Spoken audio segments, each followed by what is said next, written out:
بسم اللہ الرحمن الرحیم۔ عزیز ہم وطنوں، السلام علیکم ورحمۃ اللہ وبرکاتہ۔ آج کا دن یعنی 6 ستمبر یوم دفاع تاریخ پاکستان میں ایک سنگ میل کی حیثیت رکھتا ہے، جب آج کے دن 1965 میں بزدل دشمن نے ہم پہ بزدلانہ طریقے سے وار کیا، مگر ہماری بہادر افواج اور غیور عوام نے سیسا پلائی دیوار بن کر دشمن کو منہ توڑ جواب دیا، اور قوموں کی تاریخ میں ہماری بہادر افواج نے جرأت و ہمت کی ایک نئی تاریخ رقم کر دی، جب مکار دشمن پوری تیاری کے ساتھ یہ تہیہ کر کے حملہ آور ہوا کہ وہ اس مقدس دھرتی پر اپنا قبضہ کرے گا، تو اس دھرتی کے بیٹوں نے میجر راجہ عزیز بٹی، میجر شبیر شریف اور بریگیڈیئر شامی اور دیگر لاتعداد ثبوتوں نے دشمن کو ایسا منہ توڑ جواب دیا کہ پوری دنیا میں ذلت و ناکامی کی ایک تصویر بن گیا۔ اس قوم کے بیٹوں نے اپنے لہو سے اس قوم کی آزادی کا ترانہ لکھا، اور ان کی قربانیوں کے صدقے آج ہم آزاد فضا میں سانس لے رہے ہیں، ورنہ اندلس، غرناطہ اور فلسطین کی طرح آزاد وجود کھو بیٹھتے اور صفحہ ہستی سے مٹ چکے ہوتے ہیں۔ یہ غازی، یہ تیرے پر اسرار بندے، جنہیں تو نے بخشا ہے ذوق خدائی، دو نیم ان کی ٹھوکر سے صحرا و دریا،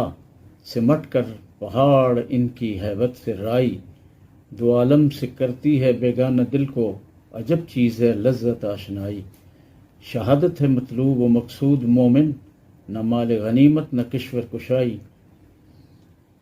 مت سمجھیے کہ یوم دفاع صرف 6 ستمبر 1965 تک محدود ہے، نہیں، بلکہ ہماری بہادر افواج ہر روز اپنے لہو کا خراج اور شہادتوں کے نذرانے پیش کر کے وطن عزیز کے دفاع کو مستحکم بنا رہی ہے۔ اگر بغور دیکھا جائے تو آج بھی ہم حالت جنگ میں ہیں، دہشت گردی اور انتہا پسندی کے خلاف برسر پیکار ہیں، اور جنگ کے دائرے سفارتی، معاشی اور ثقافتی محاذوں تک جا پہنچے ہیں، اور وہاں بھی ہماری بہادر اور بری فوج اور فضائی افواج سول اداروں اور